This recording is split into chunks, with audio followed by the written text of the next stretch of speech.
Esta tarde les voy a hablar sobre los parques lineales al pie de cuerpos de agua como espacios públicos de transformación urbana, de procesos que se han dado en Guayaquil, en Ecuador, ¿verdad? Primeramente les voy a presentar el caso, voy a pasar a, a presentar asimismo este enfoque de hábitat y paisaje que nos podría permitir a ver estos procesos hacia esto de la prosperidad de la ciudad, ¿verdad? Y pasar a explicarles brevemente también sobre cómo podemos estudiar los espacios públicos eh, para luego poder terminar con las reflexiones resultantes del caso, ¿verdad? De los parques lineales o malecones de Guayaquil. Aquí en esta imagen podemos ver la ubicación de Guayaquil. Es una ciudad portuaria. Gracias a esta ubicación estratégica que está por el Golfo de Guayaquil, que está colindando con el Océano Pacífico, y como vemos está directamente conectada a este golfo, lo que permitía esta parte histórica de Guayaquil, que sea conocida como ciudad constructora de barcos, era muy representativa a nivel de puerto, ¿no? Entonces se la reconoce como la capital económica del Ecuador por esta actividad comercial, una ciudad altamente comercial, y es la más poblada del país, con más de 3.500.000 habitantes. Se desarrolló a lo largo del río Guayas, que entra por aquí, bueno, y por el lado oeste, y es abrazada por varios brazos del estero Salado por el lado suroeste. Frente a esta está la isla Santay, que es este puntito negro que está acá, justo enfrente, ¿no? Acá tenemos otra imagen donde podemos ver asimismo el río Guayas, y acá está el área que queda de manglar ahora, que la abraza por el suroeste, ¿no? Esta es la macroforma de Guayaquil. Aquí está el área metropolitana de Guayaquil. El límite urbano va más o menos por aquí, pero funciona cotidianamente muy fuertemente con las áreas conurbanas de Durán, San Borondón, Daule, Salitre. Entonces, todo esto, por eso se ve esta gran mancha urbana. En la foto superior podemos ver el río Guayas con una vista hacia el sur, y abajo vemos el río, los esteros salados y sus manglares, ¿no? Ejemplos de cómo es este ambiente, ¿verdad? Hay que recordar que es un proceso histórico de expansión de la ciudad que se ha venido dando. En anaranjado podemos ver hasta el 1961 lo que era Guayaquil, que este es el origen, digamos, de Guayaquil, y se fue extendiendo la trama urbana. Ya por los años 1987 se ve todo esto que está en amarillo, que fue creciendo la ciudad hacia el norte, y los esteros también se fueron consumiendo, como podemos verlo aquí. Y finalmente en 2012 vemos cómo se ha consumido el estero hasta acá. Lo que nos queda también de observar es esto en verde, neón, que es lo que queda actualmente de los brazos de los esteros. Todo esto que está en rojo, está en amarillo, se fue reduciendo, ¿no? Y lo que queda a final de cuentas del estero es esto que está para acá. Bueno, saber que todavía tenemos este estero salado. Entonces, de estos procesos de ciudad, de conformación de la ciudad, se pueden sacar dos tipos, digamos, de ciudad: ciudad formal, ciudad informal. La formal es este que ha seguido el proceso de urbanización, ¿verdad? Donde vamos a encontrar los centros, barrios tradicionales, zonas planificadas abiertas. También están estos barrios periféricos que los impulsa el sector inmobiliario, las zonas regeneradas de la ciudad, zonas de expansión. Hay procesos de espacios que son muy parecidos, que sería la homogeneización de espacios, ¿verdad?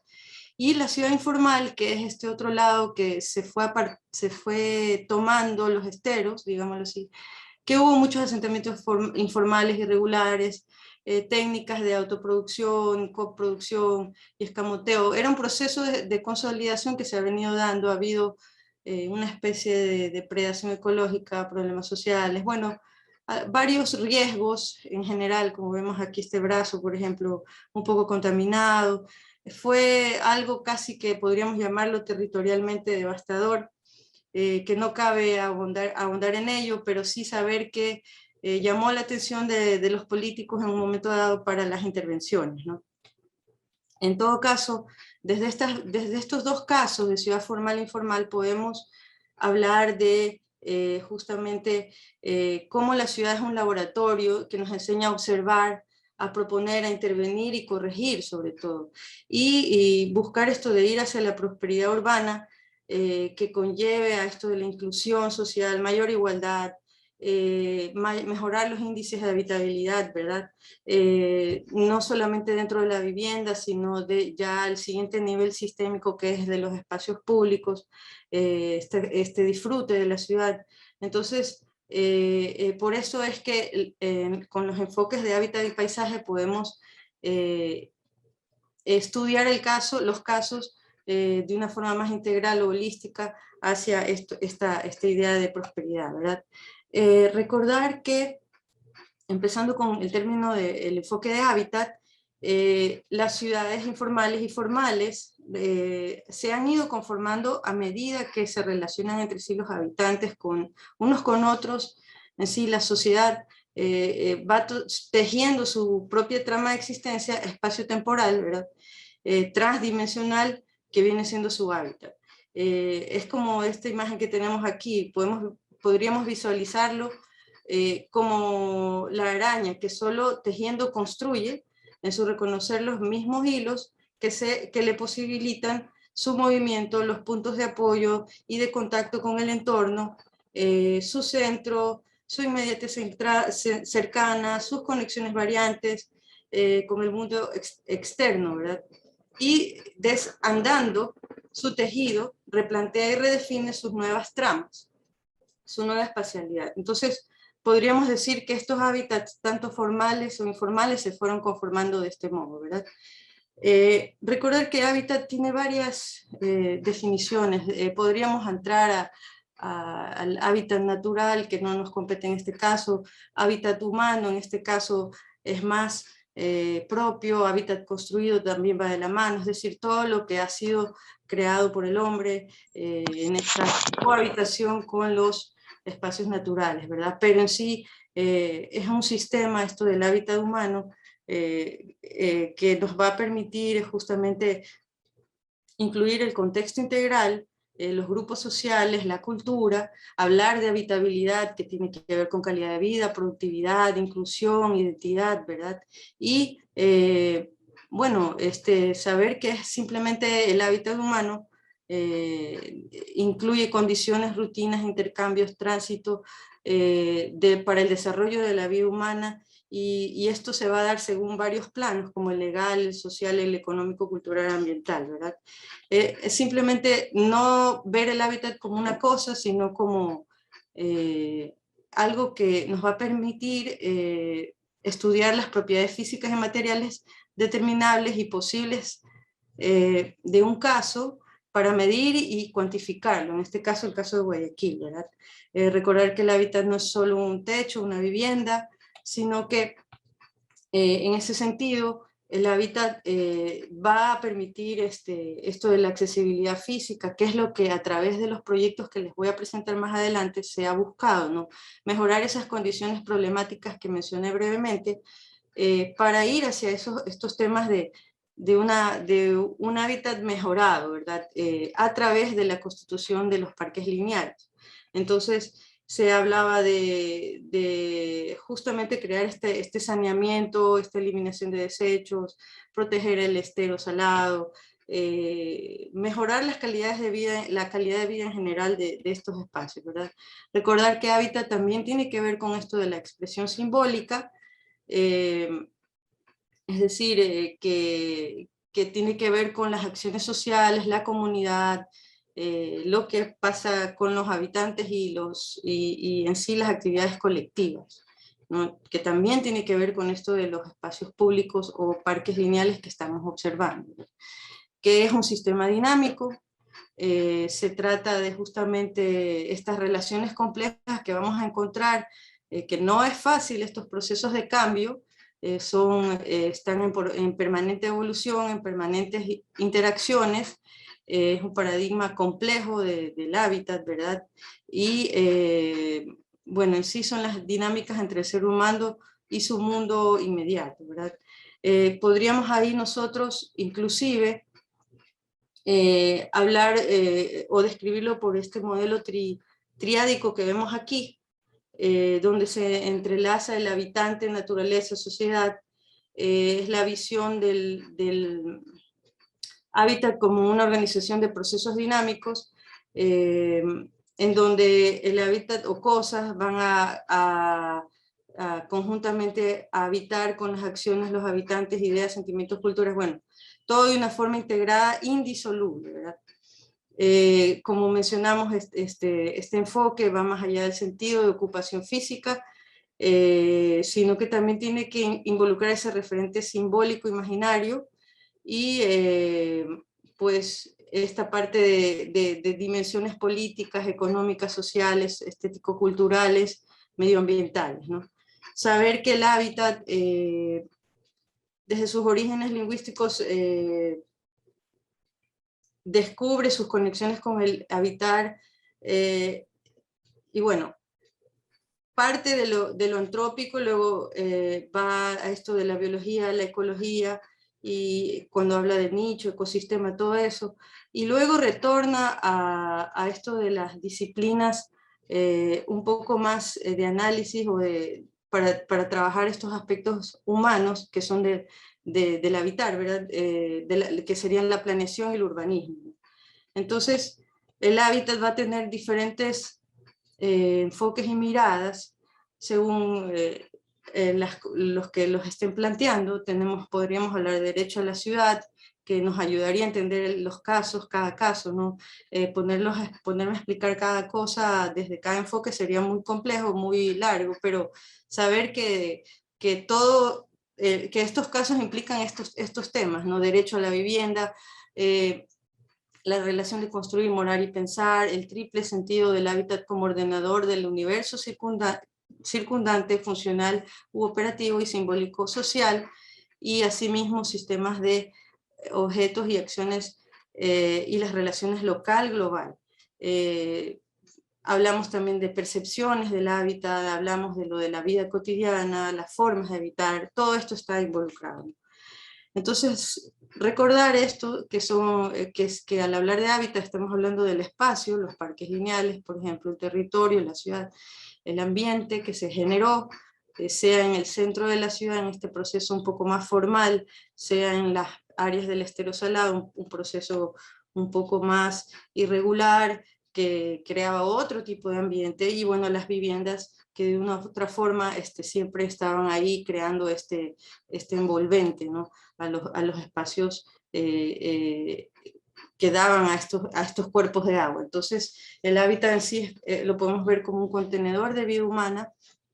Pasando ya a paisaje, entender que en términos de paisaje también se habla de un sistema complejo interrelacionado que en su conjunto forma un área reconocible de la superficie de la Tierra, la cual está bajo la influencia de regímenes y disturbios naturales y antrópicos similares, ¿no? Entonces eso nos permite identificar los elementos de un paisaje, caracterizar los patrones existentes en el mismo y describir los procesos que le dieron origen. Entonces, esto es otra forma de también podríamos estudiar estos casos de transformación de la ciudad a través de los espacios públicos de parques lineales y malecones. En todo caso, a través del paisaje también se lo puede ver desde la dimensión sistémica y holística, y en sí ver que la diferencia es un poco que es esto percibido como un panorama que se puede estudiar también, ¿verdad? Recordar que los paisajes pueden ser considerados como la agrupación de ecosistemas que forman un patrón espacial que se repite de forma similar, se caracteriza por presentar una estructura, una función y una dinámica y es el resultado de interacción entre las fuerzas naturales y humanas, ¿ya?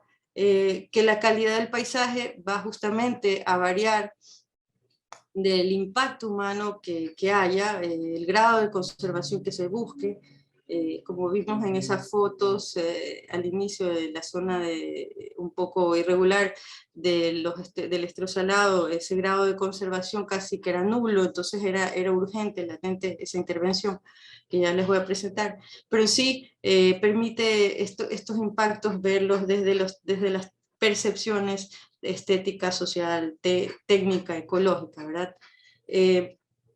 Los iniciadores de esta disciplina procedían de distintos campos científicos, perdón, ecólogos, geógrafos, biólogos o ingenieros.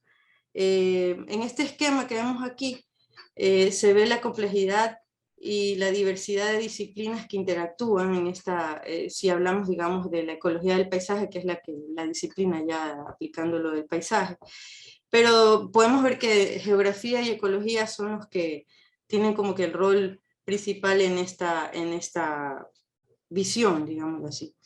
Entonces, cuando ya hablamos de estos casos, tenemos que ver cómo podemos crear, nos sirve para, desde la visión del paisaje, crear un marco conceptual metodológico propio, lograr resultados cuantitativos, valorar la situación, cómo van cambiando los paisajes en el tiempo. Hace un momento les presenté un plano solamente de cómo se fue creciendo la ciudad y perdiendo un poco del estero. Pero también, lamentablemente, este estudio nadie lo hizo desde hace mucho tiempo para ir viendo esa evolución del paisaje, ¿no? Pero bueno, desde ahora ya se está de una u otra forma registrando, y bueno, también se puede lograr estos objetivos finales de suministrar información útil para la conservación de valores naturales y culturales, ¿verdad? Sí, ¿qué está en juego entre el paisaje y la planificación? Pues podemos seguirnos haciendo preguntas para ir tratando de responder a través del estudio de casos como el que estamos hablando, cómo se pueden integrar los principios del paisaje en los procedimientos tradicionales de planificación y diseño. Seguramente al plantear esta forma más integral, los resultados van a ser aún mejores. ¿Cómo puede ser usada la investigación en ecología del paisaje para crear procesos de planificación y diseños nuevos o más adecuados? ¿Y cuál es nuestra responsabilidad para incorporar los principios y los datos del paisaje a los procesos de diseño y planificación? Entonces, voy a empezar a presentar un poco más ya el caso bajo estos dos enfoques que recordemos estos dos enfoques que son los que nos van a permitir pensar en esto de cómo las intervenciones que se hicieron en esta ciudad formal e informal, que partieron desde estos espacios públicos creados, que fueron parques lineales y malecones, pueden demostrar esa transformación importante de la ciudad, ¿no? Entonces, recordar que son dos procesos, básicamente los mayores que he identificado para podérselos explicar. El proceso A, que fue realmente desarrollado por el gobierno local en las zonas más formales de la ciudad, como les indicaba, empezando aquí, por ejemplo, con el malecón, que ahora se llama Malecón 2000, que es el principal, es el elemento que identifica Guayaquil, la verdad. Y tenemos acá, por ejemplo, el Malecón del Salado, unidos por esta arteria o vía principal, que es la avenida 9 de octubre, continúa hacia el estadio de Barcelona acá arriba, hay el Parque Lineal por acá. Bueno, todo esto son zonas que ya se han consolidado en el tiempo, han sido de una u otra forma planificadas, ¿verdad? Entonces hay una serie de intervenciones ahí muy interesantes que podríamos notar. También está acá en la punta Puerto Santa Ana, un poco más reciente, donde hay edificios ya en altura que están cambiando inclusive el perfil urbano de Guayaquil visto desde el río, claro está. Y entonces todo esto indica esa estrecha relación de la ciudad con en este caso el río Guayas acá y el estero salado, estos brazos que ya están un poco más conservados que los del estero salado del sur o oeste, ¿verdad? Este proceso también se dio de organizar los bordes de los cuerpos de agua con la intervención del gobierno central a partir del año 2016.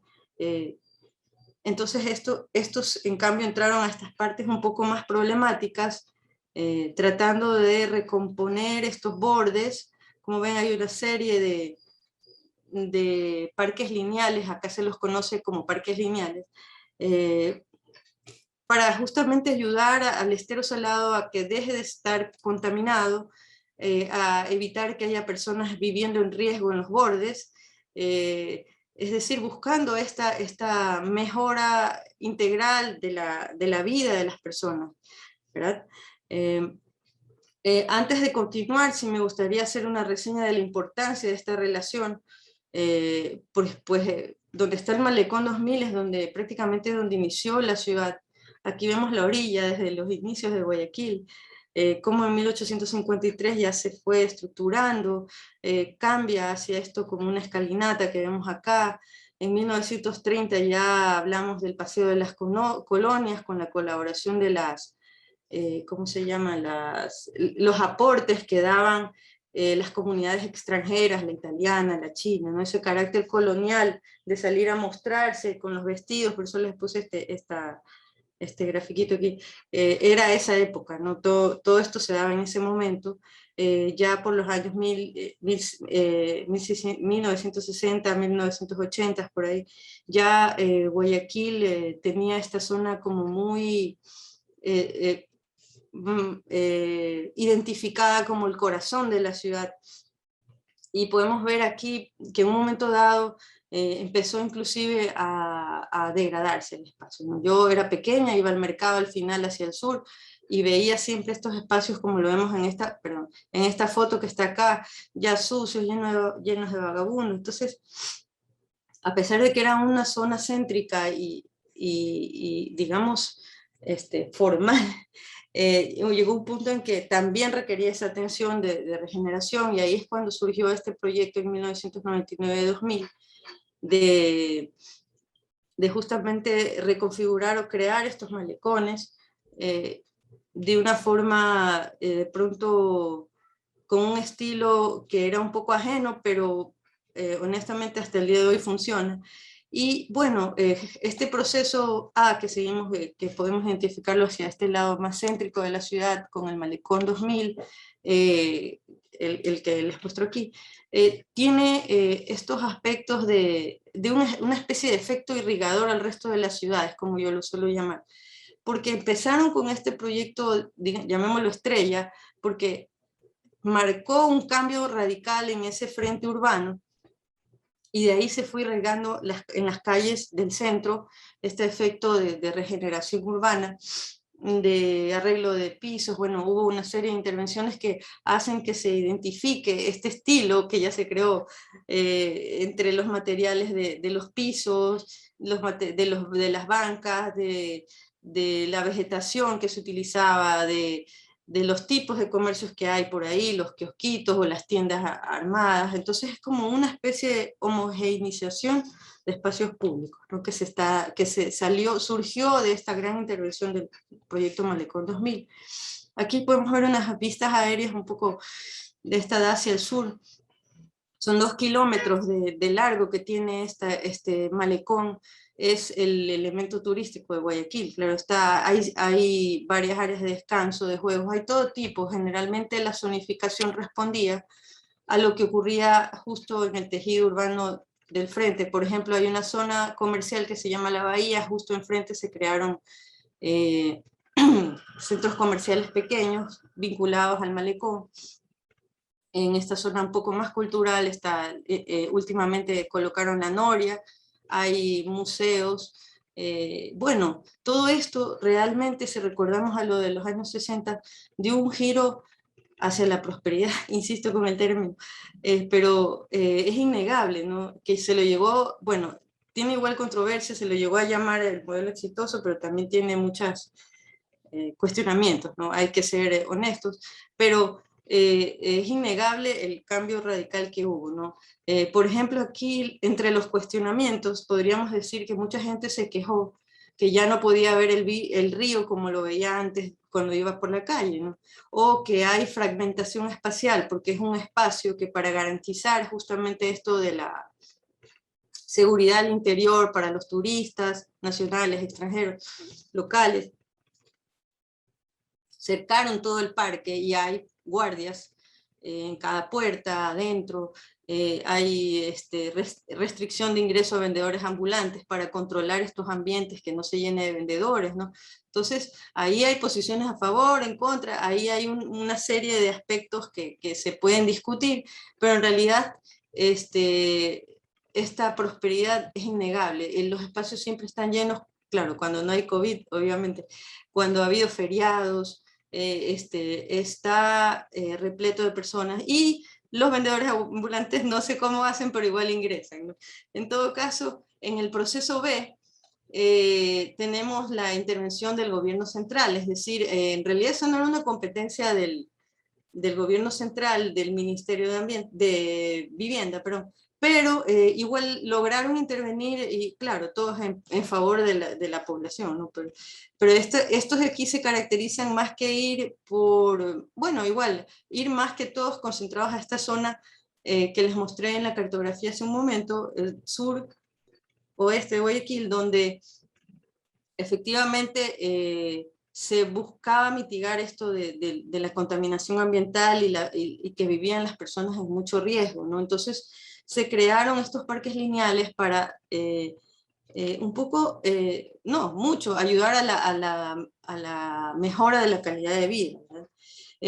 Ha habido, los procesos eran un poco de justamente relocalizar a las personas que vivían en riesgo, que ese es uno de los procesos más cuestionados, que se los llevó a barrios a las periferias, y que allá hubo otros problemas, pero los que quedaron aquí tuvieron el beneficio de tener enfrente, como lo vemos en esta foto, estas áreas eh, para justamente disfrutarlas, ¿no? Aquí la diferencia, como ven, es marcada, no hay cerramiento, lo que puede llevar también cuando yo lo visité 2 años después de su inauguración, estaba un poco descuidado, de pronto a veces se considera que es la tierra de nadie, porque ¿quién lo cuida, no? Si ya no hay una fundación como el Malecón 2000 que lo cuide. Entonces, bueno, el proceso era de limpiar, luego descontaminar, mantener la estabilidad de los bordes para poder construir los parques, pero en sí estas nuevas actividades sí son latentes, o sea, al menos cuando recién estaban inaugurados, habría que darle seguimiento al caso, ¿verdad? Eh, en este tiempo se daban estas actividades de pasear, de inclusive hacer expresiones de arte, ya las personas tenían más espacios para hacer deportes, para jugar, para contemplar la naturaleza, para vincularse al estero, que ya no estaba tan contaminado, ¿no? Ya no está tan contaminado. Inclusive se dio una nueva oportunidad a esta cohabitación con la fauna, inclusive la fauna urbana. Los perros, los gatos tenían más libertades, ¿verdad? Seguridad, pero lo más importante es esta restauración. Naturalmente empezaron a volver las garzas y eso era algo demasiado lindo de ver con este tipo de intervenciones. Obviamente se van creando áreas de encuentro y hasta de toma de fotos y bueno, es decir, en general, acá también hay otro efecto que se buscó que se integre los parques con el tejido urbano existente, que de pronto en los malecones que son cerrados, en el centro de la ciudad, hay esa fragmentación espacial, ¿no? Que es latente y que eso es lo que muchas personas también no les gusta, pero acá no hay esa barrera y bueno, se ve como lo ven en las fotos, la integración.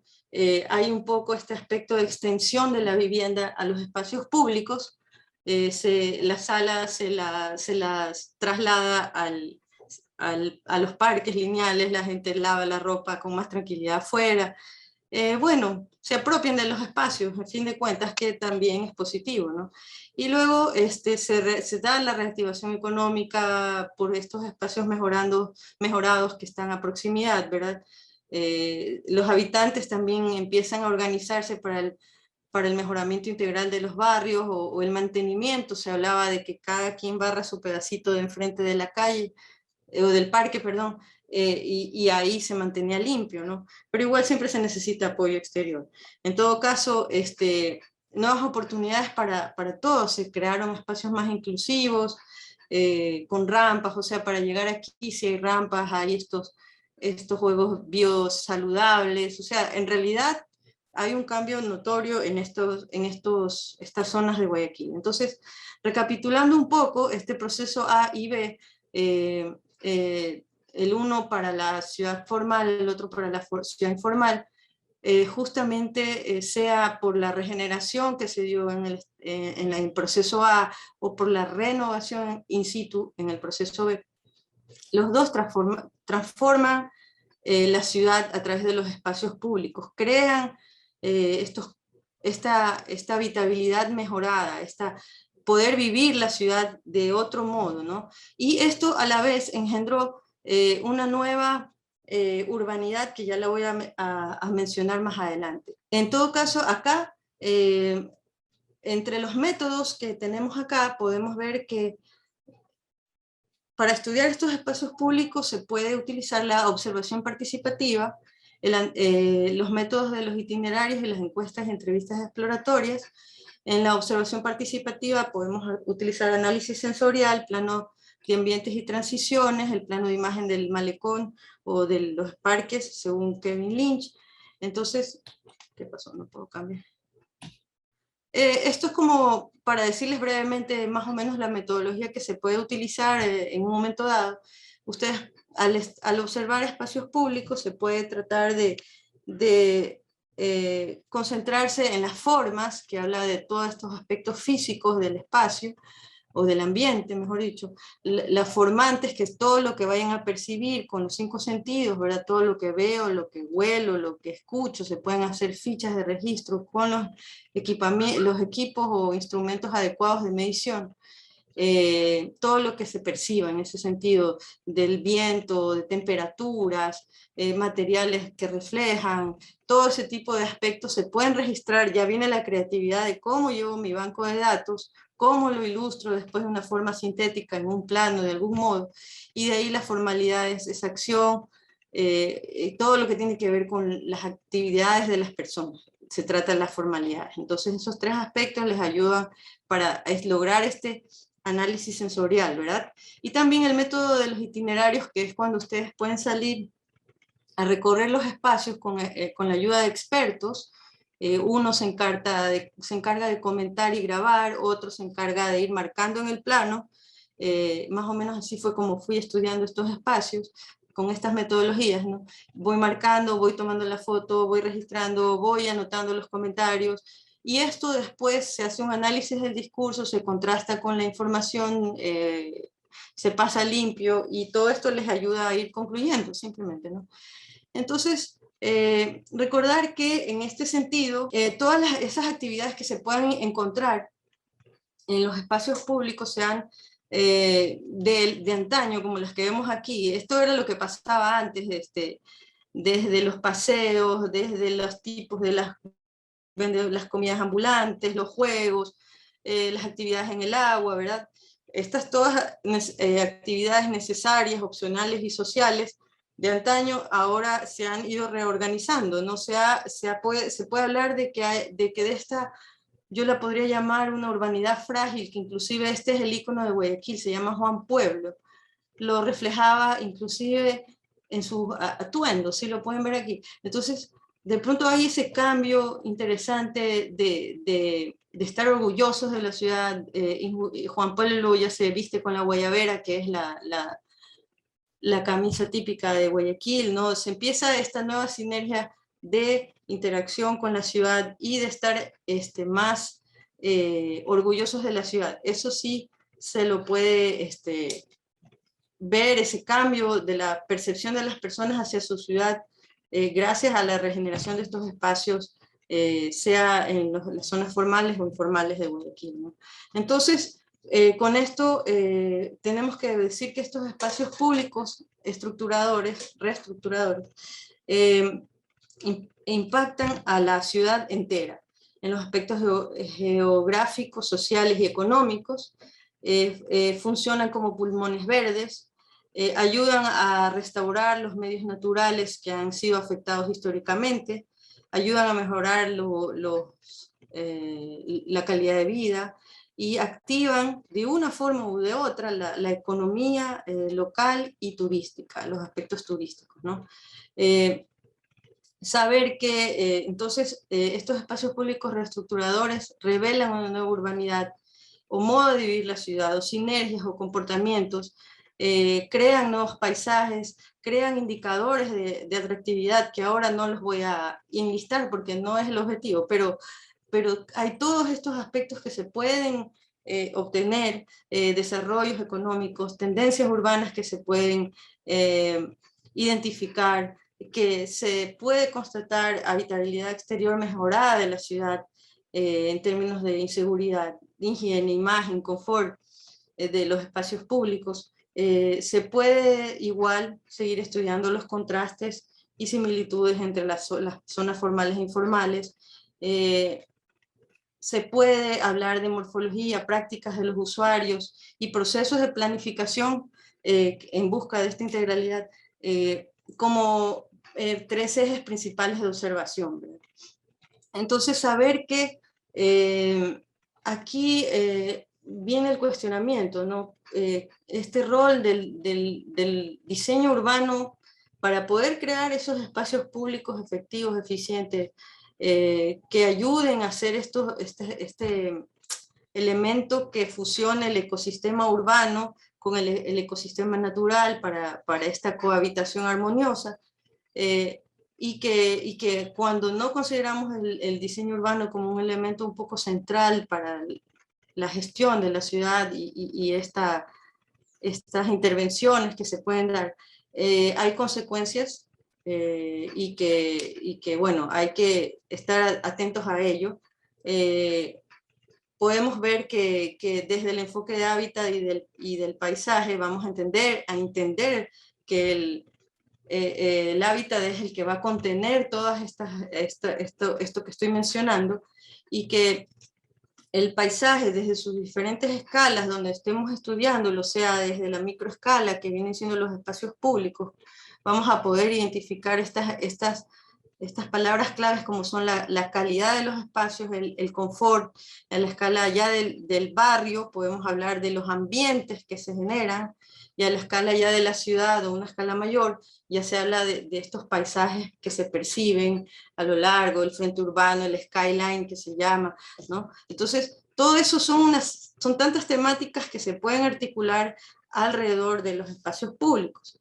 Entonces, decir que vamos hacia comunidades inteligentes, fuera de hablar de tecnología o de espacio o de smart cities y todo esto que tiene que ver con tecnificar la ciudad o el big data, no, estamos hablando primero de que cómo es esa inteligencia de las personas para organizarse y lograr justamente estos proyectos que se están dando, mantenerlos en el tiempo, ¿no? Que se logre identificar a los espacios públicos como elementos estructurantes que abarcan varias dimensiones, que van por un lado, a cambiar esta parte morfológica de la ciudad, paisaje, percibido, y por otro lado está también tocando todas las actividades humanas, los comportamientos en los espacios públicos, y también permite organizar la planificación de la ciudad y su gestión. Todo esto, bueno, ya finalizando, hay que recordar que como elementos estructurantes los espacios públicos tienen ese poder de ir más allá, de ir empujando la ciudad, como lo hemos visto en estos dos casos, hacia fines últimos, como podríamos llamar el buen vivir, que está en la Constitución del Ecuador, estipulado en varios artículos. Promover estos derechos de la naturaleza. El Ecuador fue el primer país en el mundo en darle derechos a la naturaleza. de una u otra forma se los promueve. Se van creando nuevos tipos de urbanidades, se va pasando este umbral de indigencia, pasarlo a al menos la habitabilidad básica, ya ir subiendo hacia la habitabilidad urbana, que es la que va a integrar todo, ¿verdad? Y ir evolucionando la urbanidad al mismo tiempo. Teníamos unas costumbres antes, ahora hay que irse adaptando a las nuevas costumbres. Entonces todo esto va a implicar esto de la inteligencia territorial, al fin de cuentas, en donde efectivamente los espacios públicos son los que van a elevar estas acciones hacia estos fines principales, ¿no? Básicamente eso, con eso quería terminar, recordarles como lo decía Richard Sennett, la ciudad y en este caso los espacios públicos son donde los extraños se encuentran, ¿no? Entonces es como que vital para las ciudades estas intervenciones que redinamizan los marcos de vida, básicamente es eso. Hasta ahí llego yo. Gracias. Gracias. Bien, María Fernanda, interesante tu presentación, la parte conceptual y la aplicación a los estudios que has hecho sobre los esteros y que también nos permite ver de manera más amplia algo que ya habíamos visto esta mañana con Grace Pesantes y bueno, nos deja ver bueno, toda la labor que se ha hecho en términos del manejo territorial de estas zonas tan sensibles, tan delicadas, como son los cuerpos de agua de la ciudad de Guayaquil. Bueno, aquí hay una pregunta muy puntual. Vamos a empezar por ella, de un anónimo. Pregunta, ¿de qué manera se puede mejorar la seguridad dentro del malecón sin necesidad de generar una división mediante barreras como estas rejas que han ubicado ahí? En efecto, es una pregunta que yo mismo hice alguna vez a los que diseñaron el malecón. Ellos creen fuertemente en la dependencia de las rejas, que igual se las saltan, les cuento, los vendedores, se ve cuando uno ve en el vehículo cómo saltan. Bueno, no son la delincuencia, pues es un gran reto el que hay ahí. Si retiran las rejas, yo creo que hay que dar la oportunidad, hay que hacer ese ejercicio. En este momento estamos como que dependientes de las rejas, no queremos entrar, o sea, si no hay rejas como que tenemos miedo de ir a los espacios, a este tipo, a los parques lineales, por ejemplo, vamos con recelo, pero en este caso sería aumentar quizás la actividad entre los que están ahí, que no quede esto en ninguna temporalidad, sea en la mañana, en la tarde, en la noche, siempre haya esa vitalidad urbana. Hay que estar atentos, como lo decía Jane Jacobs, mientras más personas en las vías, en las calles, se da esta seguridad natural, ¿no? Que no vamos a tener que depender ni de dispositivos de cámaras, ni de guardias, ni de rejas. Entonces, sería dar la oportunidad a los habitantes a tener eso siempre abierto sin rejas o hasta quitar las rejas a ver qué pasa. En otros países funciona tranquilamente, pero obviamente son otras condiciones socioeconómicas, ¿no? Por ejemplo, en Lyon tienen el Berge du Rhône, que está todo abierto, parece un parque lineal o malecón, pero no tiene las rejas. Entonces, ¿cómo allá funciona y aquí no? Ahí esa es la problemática que tenemos socioeconómica, ¿no? Ya ahí, pero hay que dar la oportunidad, esa sería mi respuesta, dar la oportunidad a abrir la ciudad, abrir el espacio hacia la ciudad sin tanta reja y aumentar quizás la actividad para que haya más personas durante las diferentes temporalidades y hacer la prueba, a ver qué pasa. Por ahí iría yo. En este mismo sentido, te preguntaría yo, María Fernanda, en estas zonas que no son tan céntricas, son del borde de la ciudad, en los barrios populares, y que se ha hecho este rescate, pensando en el estero del Salado, ahí no se han presentado actos de vandalismo o de depredación, digamos, de la obra de intervención. En algunos casos, te lo comento porque en algunos casos similares que he visto ha ocurrido que se roben las bancas o el material, los adoquines, los elementos de construcción. Eso por una parte. Y si para los habitantes de ese borde, que sería como la parte trasera de su barrio o de sus casas, no se han presentado situaciones de inseguridad, de que por ahí los puedan vulnerar rateros o asaltacasas, en fin. Los El que tema de la quedaron. seguridad, el tema de la seguridad. Y sí ha habido un respeto por parte de los mismos pobladores sobre estas intervenciones, estos proyectos, en esas zonas ya no tan centrales, que quedan, digamos, en la parte posterior de los barrios. Ya, efectivamente, en estas zonas, a ver, yo le hice un seguimiento de unos 4 años más o menos, desde que se inauguró hasta cuando ya terminé de observar, digámoslo así. Apenas se inauguró, es como en las fotos que les mostré, ¿no? Pero cuando yo volví, en efecto, a volver a hacer entrevistas informales, entrevistas exploratorias, sí me comentaban que era limitado el uso de los espacios por estos grupos sociales que se apropiaban de los espacios y que eran de delincuentes, o les llaman los fumones.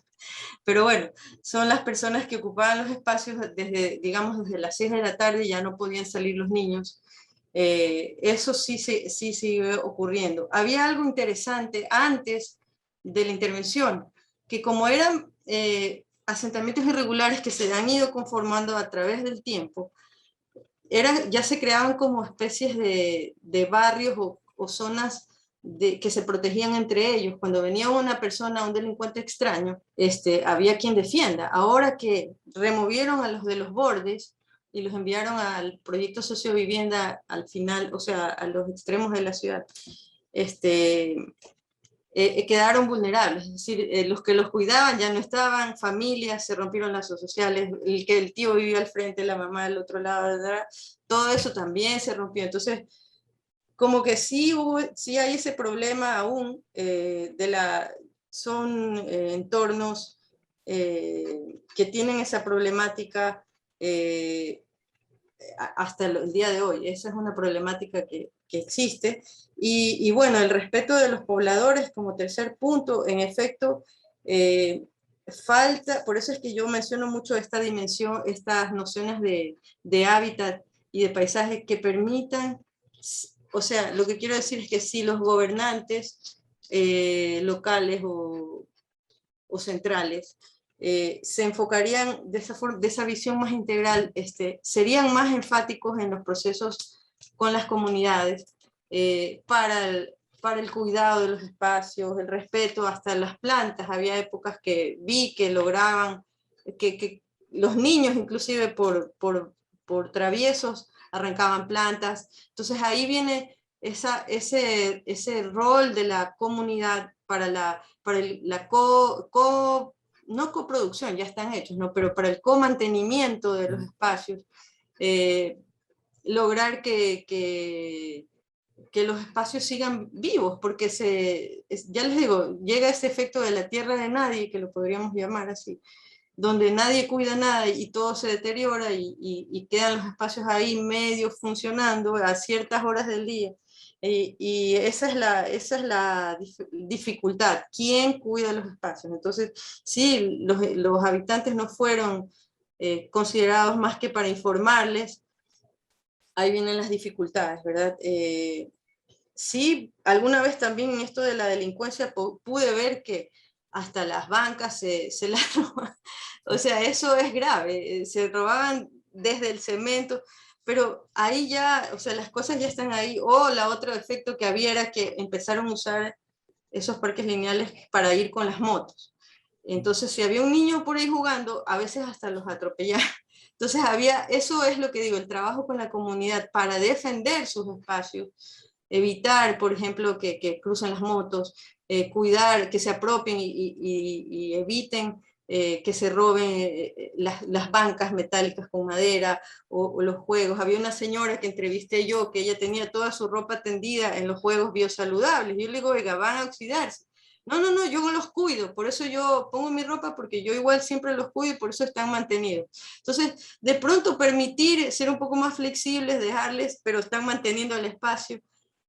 Son alternativas que los gobiernos tendrán que ir manejando, ¿no?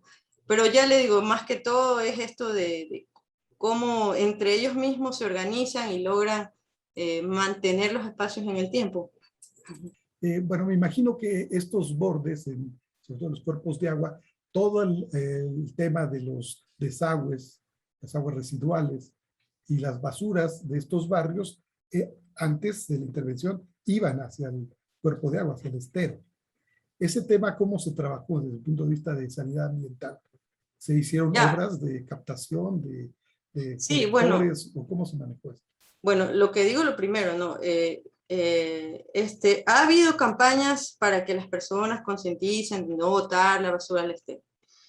Ya, eso por un lado. Pero igual siguen votando. Y hay empresas, creo que se llama Visolid, una empresa francesa, creo que se encarga de andar por el estero, recorriendo. Eso es como que, bueno, no es una solución realmente, sino que están ahí recogiendo y recogiendo.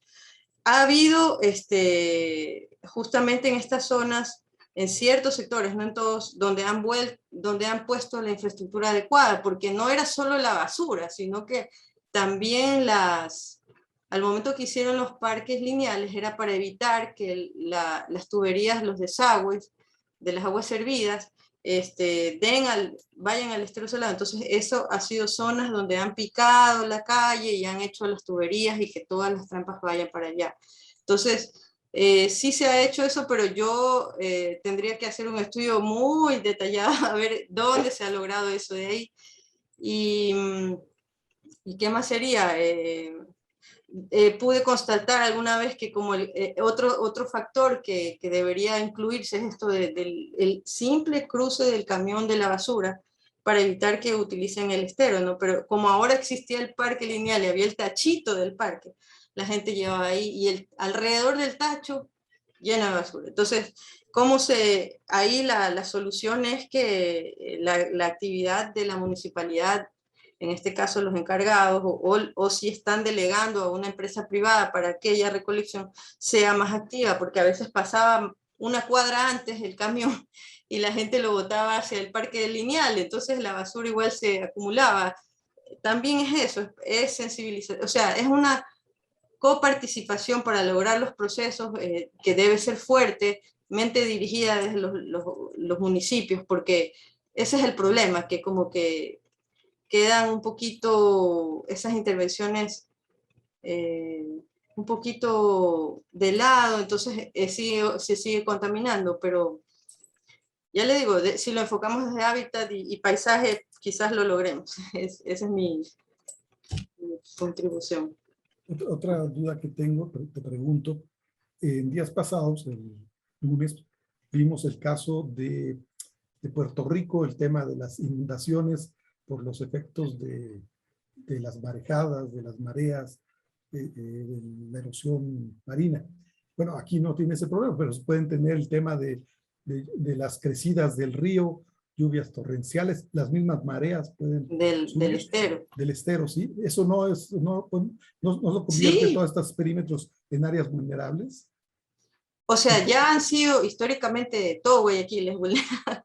En realidad hay zonas formales de Guayaquil que muy formales, sectores al norte, sectores vía la costa que tienen estas inundaciones fuertes. No solamente esta zona pero en las zonas donde han habido estas intervenciones, sí, de algún modo, al ya haber un alcantarillado, bueno, los sumideros de aguas lluvias, de pronto el problema está parcialmente resuelto, yo diría, porque eso de ahí todavía no lo he visto completamente logrado, o sea, el tratamiento de las aguas lluvias. Y eso sigue siendo vulnerable. Igual el resto de Guayaquil, ya le digo, muchas zonas de Guayaquil siguen vulnerables cuando hay fenómenos como el fenómeno del Niño, ese tipo de casos extremos, es casi que imposible, porque a veces hasta es por un simple que se tapó la alcantarilla y ya, ese es el problema, o sea, los sumideros. Entonces, sí, igual, eso es lo que le digo, de pronto hubo las intervenciones de los parques, de las zonas formales, de pronto lograban cambiar eso, habría que cuestionarse y revisarlo más en las zonas de los esteros salados. Uh-huh. Y para dimensionar, digamos, la intervención que se ha hecho a lo largo del tiempo, ¿hay una idea de cuántos kilómetros de longitud se intervinieron en los esteros? Bueno, a ver, déjeme ver si lo calculé. No lo he calculado, pero si lo vemos en el planito realmente, el plano aquel que yo les... Sí. No sé si lo vuelvo a proyectar, pero no. Ese de ahí, donde yo presentaba el proceso A y B, ahí podemos ver, pues solo el Malecón 2000 es 2 kilómetros. O sea, habría que contarlo linealmente, pero estos son los que son de la zona del estero salado. Uh-huh. Pues aquí hay 1 kilómetro. habría que hacerla. Seguramente sí lo calculé en algún momento, ahorita no lo preparé, pero sí creo que lo tengo calculado. Pero todo lo que está en color... acá. Sí, aquí giré el plano hasta acá, hasta el norte. El río Guayas está acá. Toda esta zona fue intervenida, y alguna zona acá al sur también. ¿Por ambos lados o solamente de un costado del estero? Sí, de pronto había de ambos lados. Por ejemplo, este es el cuerpo, este es el agua, digamos.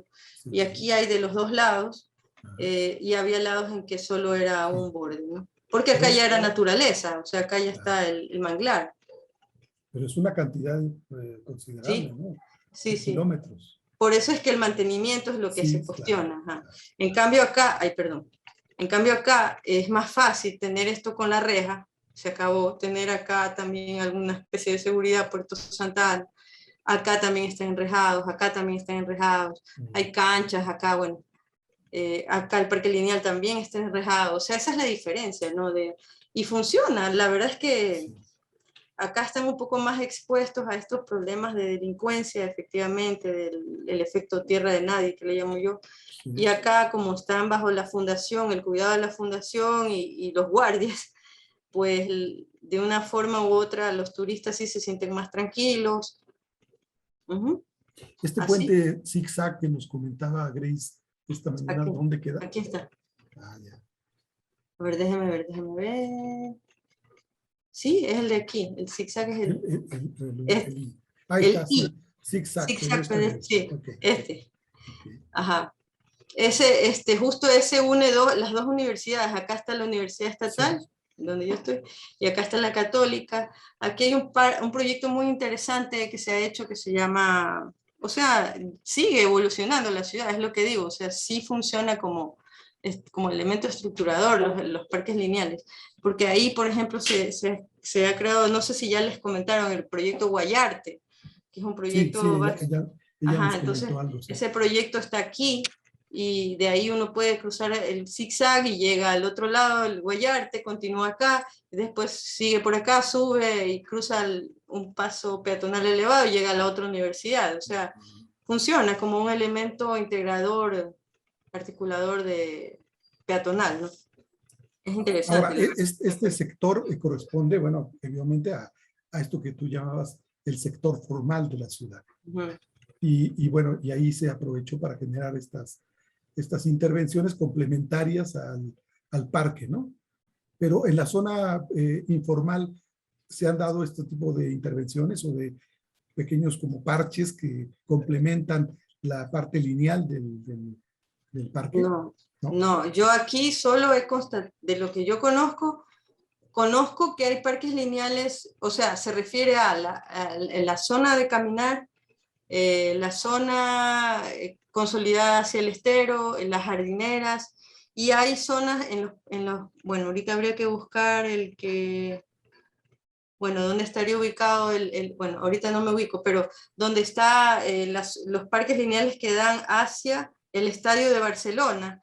Ahí, en cambio, lo que han hecho es colocar canchas o de pronto se conjuga con parques acuáticos y entonces atraen a la población de otra forma. No es de forma de consumo en restaurantes, música en vivo, así, que es lo que es Guayarte. Acá es más como actividad deportiva. O esto para los niños que se bañen. Eso es lo que de pronto sí hay en ciertas zonas, digamos que es que ahorita no lo ubico, dónde está el estadio de Barcelona, pero,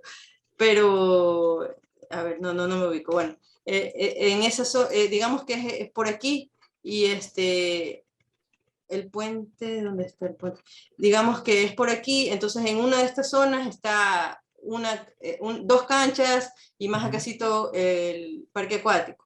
Y así, y más acá otra vez dos canchas, así como que para ayudando a los que viven en el sector tener a dónde ir, porque usaban la calle para jugar fútbol, por ejemplo.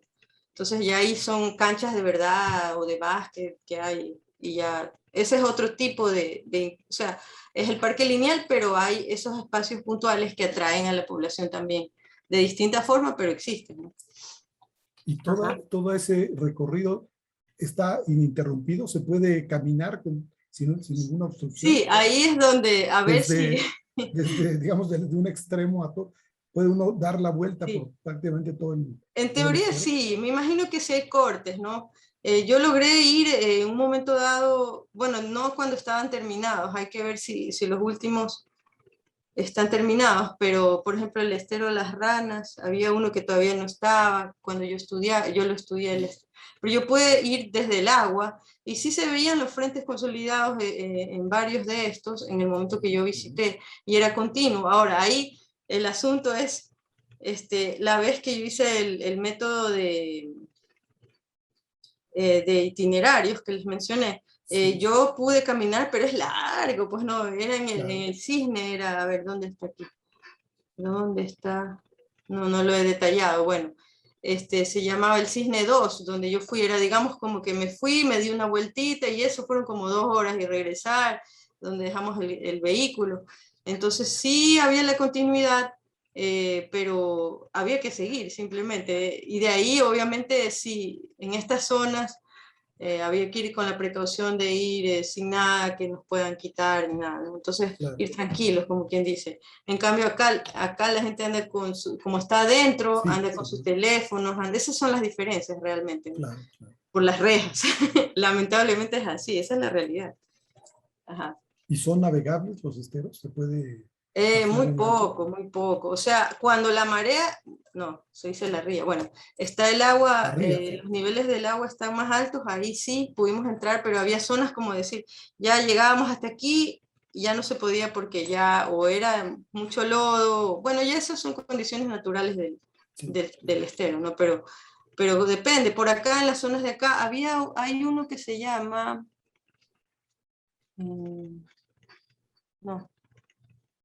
no está aquí, el 11 tendría que ser.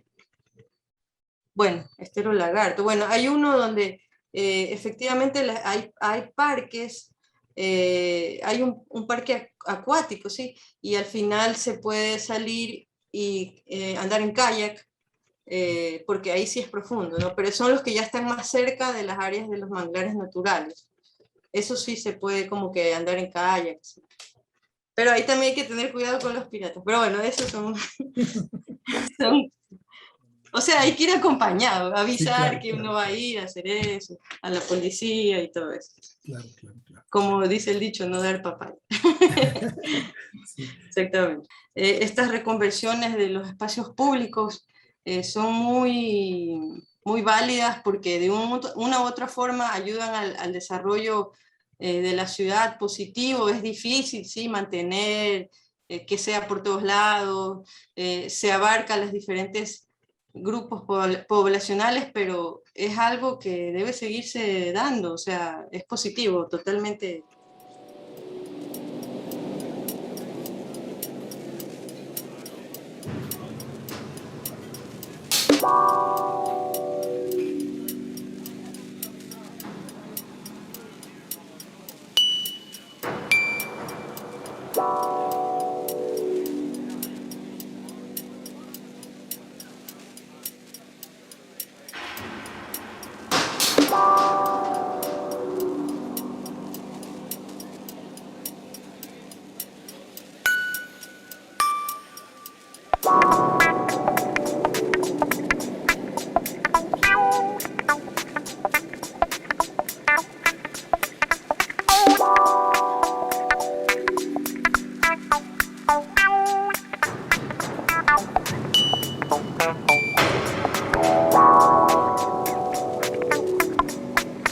Bye.